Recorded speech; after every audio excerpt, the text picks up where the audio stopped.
Before we start with this mentorship series, a lot of you guys who are new to this YouTube channel might be wondering who I am and why you should trust me. You might see the lifestyle I have today. You might see the cars, the freedom, me traveling the world, me making six-figure every single month from trading, and every good thing that actually came from trading. But what you haven't seen is the full story behind it. You haven't seen where I started. You haven't seen how broke I was, how lost I felt, how insecure I used to be, and how far away this life once felt from my reality. You haven't seen the pain, the pressure, the self-doubts, the failures, the nights where I questioned whether any of this would ever work, and the moments where I genuinely felt like I was stuck in a life that I didn't want. Trading didn't just make me money. It didn't just make me rich. Trading changed my life. And before I teach you anything in this mentorship series, I feel obligated. I feel like it's so important for you to understand the person who's behind the lessons itself. Not just the version of me that you see today, the charming, handsome young man, but the version of me that had to struggle, had to sacrifice, and transform in order to get here today. So before we get into the strategy, the trading psychology, the market mechanics concepts, the liquidity, and everything else, I want to make this episode 0. And I want to share my story with you on how I went from broke to becoming a millionaire trader. And hopefully, by sharing this, I can show you what's possible, help you really trust me, and show you that this 30-day mentorship series is genuinely worth your time. So, I'm grateful that you are participating in this series. I'm grateful for you being here. Thank you for being here, and I hope you enjoyed the ride. So with that being said, let me take you back to where it all started. My mom grew up in a tiny village in China. No clean water, no electricity. In fact, recently, I went back to my ancestral home in China a few months ago. To be exact, January 3rd, 2026, right? So literally just like 2 months ago. And this was my first time back in China after 10 years. Like the last time I was in China, I was literally this small, right? Maybe not this small, but I was like 150 cm. I was just like a few years old, right? And then this time around, I returned to China, and now I return as a millionaire. And this is where, for the first time, I saw where my mom used to live with my own eyes. So my mom used to live here, and then there's the kitchen right there. 5个孩子就住这间，这间最小的。 So my mom and her siblings, they stay here. Like there were like 5 siblings crammed in one room right here, and they sleep in here. 仔仔睡口是旧了，现在还搬进来放东西，先放东西了。以前我就住的地方。所以你的床在哪里？在里面。 我没有床，我们全部铺在地板睡，6、7个人睡。There's no bed, like they all slept on like the floor. There's like 7 siblings together. 7个人睡这里。Crazy. 可是现在已经就后来搬迁才有这么新。我放学回来要去那边打柴、养猪，养猪也要吃，鸡也要吃。 So last time, my mom, she actually like feed chicken and pigs and like all the other farm animals before she go to school every day. So like this is where like she feed them. Yeah. Anyways, she married my dad and she moved to Singapore because she thought life would be different there. And the thing is, it was different, but not in the way they hoped. I grew up watching my parents do whatever they had to do just to keep us afloat. We were really poor. Like my parents would skip meals so me and my sister could eat. I wore my relative old clothes to school and told people they were brand new. My mom would cut my hair because we simply could not afford to go to a barber. My father would give me $2 a day for lunch when I was in primary school, and on some days I'll purposely starve myself so that I could reuse that same $2 the next day. And McDonald's, which most kids just eat whenever they want, that was like a birthday treat for us. And even then, I will only get it if my parents could make the numbers work that month, since they were earning around like 1.5k per month in total back then. We were also on the financial assistance scheme. This meant that the government was subsidizing my school textbooks and uniforms and even sometimes my meals because we couldn't afford them ourselves. And I still remember the day some kids laughed at me for it. It's super embarrassing, especially when you're going through puberty. Some kids just laugh at you for like being poor, right? So at the point of time, I felt super embarrassed. I felt super ashamed. And I went home and I asked my mom, "Yo, mom, can we stop using the government benefits, please?" Right? As the angry kid going through puberty. And she said, "No, we have to suck it up so that you can go to college and eventually get us out of poverty." Those were the exact words that she told me in Chinese. In that moment, I felt powerless. I felt small. I felt helpless. Not because I was embarrassed for being poor, but because there was nothing I could do to help my family. So I looked at her, like the ambitious young teenager I was, and I told her, "Mom, one day I'm going to be rich. So rich that my kids will never ever have to worry about money ever again. And they will never ever have to feel the same embarrassment that I felt. And when I make it, I'm going to help other people get out of poverty too." From that day onwards, something in me lit up. Now that I think about it, it was like the norm going up, but I didn't know any different back then, right? But like we were really like barely holding it together. And also my dad, who just worked every single day to the age of 65, who never once complained about it. He worked as a housekeeper, masseur, fixing watches on the side, cleaner sometimes. Whatever job he could find, he did it just so that he could put food on the table for us. And when you're a kid, watching your father destroy his body, coming home at 11 p.m., 12 a.m. every single day, working 3 different jobs just so that you can eat, that does something to you. You carry that. And to this day, I still carry that. Their sacrifices became the thing that drove me. It became my strong why. I knew I couldn't waste the sacrifice they made for me. But I also knew that if I ended up on the same path as them, working paycheck to paycheck, working a 9-to-5 job, and hoping things would eventually get better, nothing would actually change for my family. So when I was 17, I told myself something that sounded incredibly delusional to anyone who knew my situation.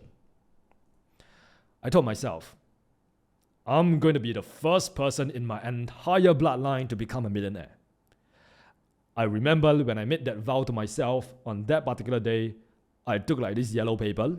I wrote down in these exact words, I want to acquire $1 million by the age of 30. And this was because I was inspired by some book like called How to Think and Grow Rich or something. And I pasted this paper on my wall. And every single day, I come back from school, I look at that. Every single morning, I visualize, I try to, manifest this. But the reason why I wanted to become a millionaire wasn't because I wanted to buy a Ferrari, but it was because I wanted to retire my father, who was 65 years old and still working his ass off. I wanted to help him. But the thing is, I had no idea how. I had no mentor, no connections, no rich friends, nobody around me who had ever built real money, no rich family members, nothing. I had to start from square one. But I knew I had to figure something out. And that is when I found trading. I got a job as a waiter making about $7 an hour. I'll go to school during the day, go straight to work after, and I'll take the subway home at midnight. Every single night. I'll grind my ass off. Fit killing me, barely awake most of the times. And instead of spending that money, buy new shoes or whatever like a normal teenager would, I saved every single dollar. I bought books and I opened a small trading account. Anything that could help me learn this skill. That was the only thing I cared about. I didn't care about partying on a Friday night with my friends. How could you do it when your family is struggling right now? How could you do it when your parents is busting their ass off? The only thing I cared about was to master trading. If you have ever stayed up until 2 a.m. watching YouTube videos about trading while everyone else was asleep, feeling like you're this close to figuring it out, you already know exactly what that phase feels like. And this is what I would describe as the lonely chapter. And the thing is, at first, things actually went surprisingly well, right? Sometimes I managed to make some good old profits right here, right? Managed to win a few trades, beginner's luck. That caused me to turn $500 into $8,000 in a few days, right? You can see the profit screenshot right here. I remember taking this during my 9-to-5 job at an internship at a real estate company. This was the next job that I worked as after waiting tables itself, right? I remember taking this in the office and I was so happy. I genuinely thought I figured out. I genuinely thought I was invincible. I was the best trader in the entire world. And I was already doing the math on like when I'll become a millionaire. I think every trader has that moment. You know, that 1 week where you're absolutely convinced you have cracked the code. And the only question left is how fast you're going to get rich. As you might have guessed, right, the $8,000 that I made, lost it all in one trade. All of it gone. And it wasn't because the strategy was bad. It was because I couldn't handle myself when the pressure was on. I couldn't control my emotions. Heck, I didn't even know about risk management back then. I was just opening 0.5 lots on a freaking $500 account, just over leveraging the shit out of my account. And I wish I could tell you that I learned my lesson after that. But I didn't. For years, I was stuck in the same loop. I would find a trading strategy, I would get excited about the strategy, and then I'll blow my trading account or a funding challenge, and I'll repeat the same cycle over and over again. Find another strategy, get excited, blow account, and over again. I was forcing trades because I just couldn't sit still. I wanted to make money. I was copying setups from people on Instagram who probably wasn't even trading real money. I was emotional, reckless, and honestly, I was just gambling and telling myself that I was trading. And if that sounds familiar, if you have ever gone from indicators to ICT to price action to SMC all within the same month because each one looked promising right up until you put real money behind it, then you already know exactly what this loop looks like from the inside. In my first year of trading, just in my first year, I blew 7 trading accounts. I failed 6 funding challenges and lost over $10,000. Now, once again, I'm sharing this because some of you guys are in this situation right now. And the worst part was that some of that money was my dad's. You know, money he earned cleaning houses and fixing watches. I will never forget the day where he gave me $2,000 to me, right? So that I could actually pay my school fees. And my dumb ass thought that I could double it in the markets. So I deposited into my trading account. Took a few trades on gold.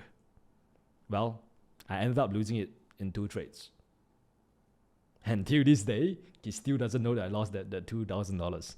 But that's another story for another day. If you have ever closed your laptop and just sit there in silence, staring at nothing, feeling like something is broken inside you, I know exactly what that feels like because I lived there for years. After the 7th blown account, I was honestly done. I was like, you know what? Maybe this is a scam, right? This is not real. Trading is not meant for me. I'm not meant to be a trader. So I locked out of everything. I closed all of the tabs, exited my trading platform, closed my trading account, and I just sat there. Sat there in silence, no charts, no YouTube videos, no motivational TikToks, just alone in a room in silence. I was so sick and tired of losing money. I was so tired of hoping the next trade would be different. I was so tired of making the same promise to myself and breaking them every single time. But that silence is what saved me. Because when everything goes quiet and there's nothing left to distract you, you can finally be honest with yourself. And the question I asked myself was simple. What if the strategy was never the problem? What if I was the problem? And the second I actually said with that honestly, the answer was so goddamn obvious it hurt. Because the thing is, I tried dozens of strategies. Some of them were perfectly good. Other people made money with the same setups that I was blowing accounts on. The only thing was that was the same in every single failure was me. I was the common denominator. My emotions, my lack of discipline, my inability to follow a trade plan when real money is on the line.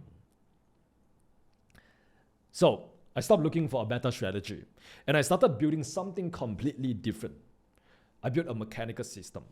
Not another strategy, a system. Clear rules for when to enter, when to exit, and how much money to risk on each trade. Rules that didn't care how I was feeling on that day. And that one change didn't just fix my trading. It changed who I was, how I showed up, how I made decisions, how I handled losing. Because I wasn't relying on willpower anymore. I was relying on a process. And the process doesn't panic when the market moves against you. Since then, I've made over $3 million in trading profits. And I didn't do it quietly. Like I said, every single trade, wins and losses, documented on YouTube for over 1.5 million subscribers to see. Because if you're going to teach this, people deserve to see the receipts. Now, most importantly, I've helped over 1,500 students get funded. Hundreds of them are now making 10K to 50K a month consistently. And on a personal level, I made my first $1 million before I hit 21 and I retired my father. Fully retired him. He's enjoying his life right now, traveling wherever he wants. And everything, every trip is paid for. Every nice, expensive meal in the restaurant is paid for. He's living the dream. The man who spent his whole life working 3 jobs so that I could eat. Now he's getting fat, sitting on the couch watching TV every single day because he has nothing else to do. And I also gave my mom everything she used to pray for in silence. Whatever that she wants, I buy it for her. In fact, just last month, as you guys know, I almost made $1 million in day trading. I ended up buying her dream Mercedes-Benz, which cost me $400K. Yes, I know cars in Singapore extremely expensive. I also bought my dream penthouse at the age of 23, which cost me nearly $2 million. Every single morning, I go out to the balcony, and the balcony literally have like this beautiful view of Singapore, and I just remind myself how grateful I am of Mr. Market. All of these blessings was thanks to Mr. Market. But I need to understand something. None of that happened because I found some secret strategy. It happened because I stopped chasing setups and built a system that forced me to execute properly, whether I feel like it or not. And now my entire mission is to make trading a real income stream for as many people as I possibly can. Because what it did for my life and for my family, I want that for you too. That's why we are here right now. Remember earlier on when I told you that I told my mom that one day I'm gonna be rich. And when I do, I will help others get there. Since I became quite well off myself, that's exactly what I've committed my life to. That's why I do what I do. So that's my story. And if you have taken anything from my story, let it be this. Your current situation means nothing if you are willing to change your habits, change your standards, and keep showing up long enough for your dream life to catch up. Success is not built in one moment. It's not built in one big win. It's built in the small decisions that nobody sees. It's built in the work that is done in private when nobody is clapping. And if I can go from someone who's broke, absolutely nothing, to building my dream life through trading, then your life can change too. But only if you decide that you are no longer available for the old version of yourself. This 30-day mentorship series is honestly everything that I wish I had when I first started trading. When I started, I was lost, I was confused, I was overwhelmed, I was directionless. I was making mistakes I didn't even know I was making. And I had to learn most of them the hard way. Nobody laid it out for me. I didn't have a mentor. Nobody had a roadmap for me. Nobody sat me down and say, hey, here's what you should do, here's what you should ignore, and here's how to become profitable. Here's the roadmap. Nobody did that for me. And because nobody did that for me, I'm gonna do it for you. But in return, I need something from you. Nothing is free, right? I need you to commit. I need you to take this series seriously. I need you to treat this mentorship and just focus and just study as if your life depends on it. Don't just watch it for entertainment. Study it, take down notes, apply the concepts, practice it. And if you're really in, not like half in, half out, but if you're all in, I want you guys to go down to the comments right now and comment, I'm committed. Because for the next 30 days, we're going to lock in together, you and me. All right, we're going to lock in together and we're going to get you to the stage where you're able to analyze the charts confidently so that you can actually trade profitably. So once again, I appreciate you for being here. Thank you for taking part in this 30-day bootcamp, and let's get to work. And I'll see you in episode 1. Remember, you're just one trade away.